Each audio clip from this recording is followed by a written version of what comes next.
Hari ini kita akan belajar tentang sistem respirasi. Sistem respirasi merupakan proses pengambilan oksigen dari atmosfer ke dalam sel-sel tubuh dan mentransport karbon dioksida yang dihasilkan oleh sel-sel tubuh kembali ke atmosfer. Dalam proses pernafasan, ada organ pembentuk sistem pernafasan yang terdiri dari hidung, faring, laring, kemudian trakea, kemudian ada bronkus, dan cabang dari bronkus yaitu bronkiolus. Dan dari bronkiolus akan berakhir ke alveolus, di sanalah akan terjadi pertukaran gas. Kemudian ada diafragma dan ada juga otot-otot pelengkap sistem pernafasan. Nasal atau hidung. Disinilah semua proses dimulai. Oksigen pertama kali masuk ke dalam tubuh dan karbon dioksida keluar dari tubuh melalui hidung. Hidung merupakan organ berongga yang banyak memiliki kapiler darah dan sel yang mensekresikan lendir. Hidung memiliki dua lubang atau kavum nasi yang dipisahkan oleh sekat hidung atau septum nasi. Selain sebagai indera pembau, hidung memiliki peran untuk melembabkan udara, menghangatkan udara, dan menyaring udara dari partikel debu atau benda asing yang akan mengganggu proses pernafasan. Faring merupakan saluran otot dan mukosa yang panjangnya sekitar 130 mm. Faring terdiri dari 3 regio, yaitu nasofaring, orofaring, dan laryngofaring. Faring ini sendiri menjadi saluran udara, makanan, dan bekerja sebagai penyeimbang tekanan udara, serta menghasilkan suara. Laring merupakan saluran pendek penghubung faring dan trakea, berisi pita suara yang menghasilkan suara. Laring ditutupi oleh sebuah empang tenggorok yang disebut epiglotis.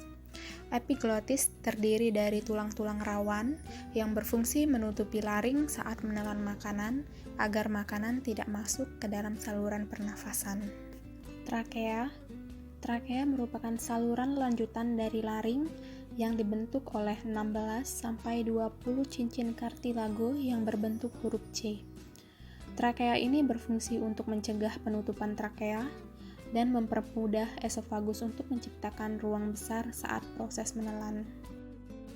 Udara akan mengalir melalui bronkus ke bronkiolus hingga berakhir pada suatu kantung yang disebut alveolus.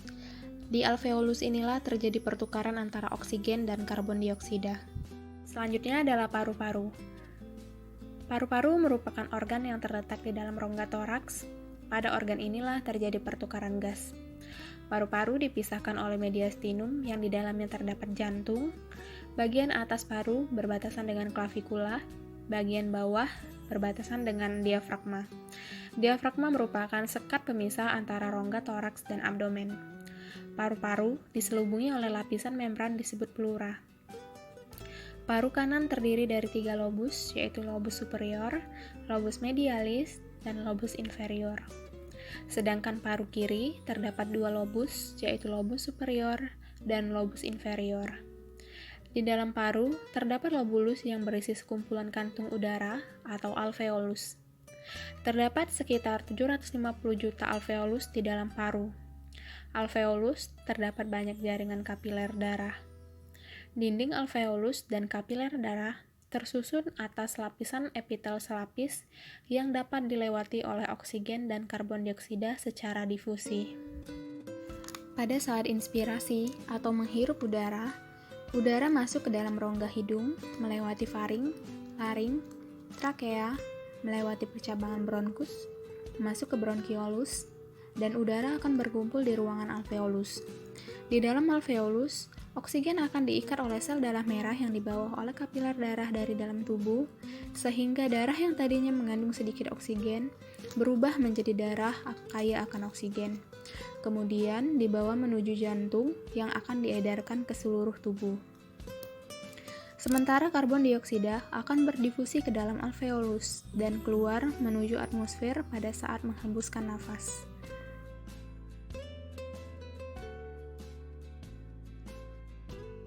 Proses menghembuskan nafas inilah disebut ekspirasi.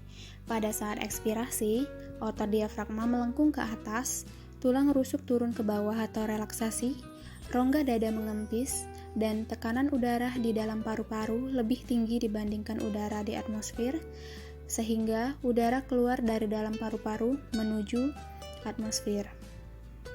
Sementara proses menghirup napas atau inspirasi, pada saat inspirasi, otot diafragma dan otot interkostal berkontraksi, rongga torak membesar, dan volume paru-paru meningkat. Kemudian tekanan di dalam paru-paru lebih rendah dibandingkan udara luar, sehingga udara masuk ke paru-paru. Proses pernafasan dibedakan menjadi dua, yaitu pernafasan interna dan pernafasan eksterna.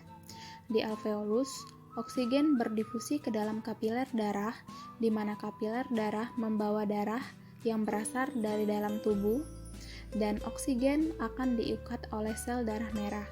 Sementara karbon dioksida berdifusi ke dalam alveolus dan keluar tubuh. Proses inilah yang dinamakan pernafasan eksterna.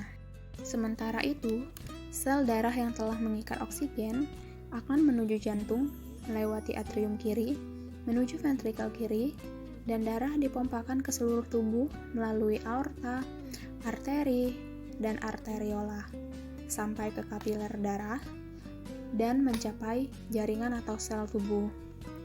Oksigen yang dibawa darah akan berdifusi ke dalam setiap jaringan tubuh, sementara karbon dioksida hasil metabolisme sel tubuh akan berdifusi ke dalam darah. Akibatnya, darah akan mengandung rendah oksigen dan tinggi karbon dioksida, sehingga darah tersebut akan kembali menuju jantung melalui vena cava inferior dan vena cava superior. Dari jantung inilah darah yang terdeoksigenasi akan dipompakan kembali ke paru-paru untuk terjadi respirasi eksternal atau pertukaran gas di paru. Proses ini berlangsung setiap waktu dan berulang-ulang selama proses kehidupan. Perubahan sistem pernapasan pada ibu hamil. Pada saat adanya janin di dalam tubuh, sehingga kebutuhan sel akan oksigen meningkat sekitar 20%.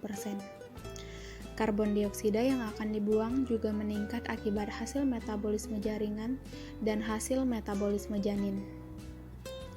Kadar hormon selama kehamilan juga berperan terhadap perubahan fisiologi sistem pernapasan. Hormon estrogen menyebabkan peningkatan vaskularisasi pada pembuluh darah hidung, sehingga terjadi pembekakan pada kapiler dan membuat ibu terganggu dalam bernafas.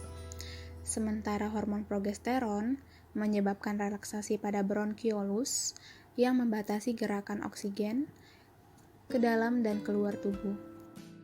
Selama persalinan, respirasi dapat meningkat karena ketegangan dan akibat nyeri saat kontraksi. Aktivitas otot rahim meningkat sehingga memerlukan pasokan oksigen yang lebih. Kurangnya pasokan oksigen dapat menyebabkan peningkatan nyeri selama persalinan. Pada saat postpartum, fungsi pernapasan dengan cepat akan kembali normal setelah persalinan. Suhu tubuh berhubungan dengan pernapasan. Apabila suhu tubuh naik, maka pernapasan pun ikut meningkat. Pada 24 jam pertama postpartum, suhu badan akan naik sekitar 37,5 sampai 30 derajat Celcius. Sehingga pernapasan pun ikut meningkat pada 24 jam pertama postpartum.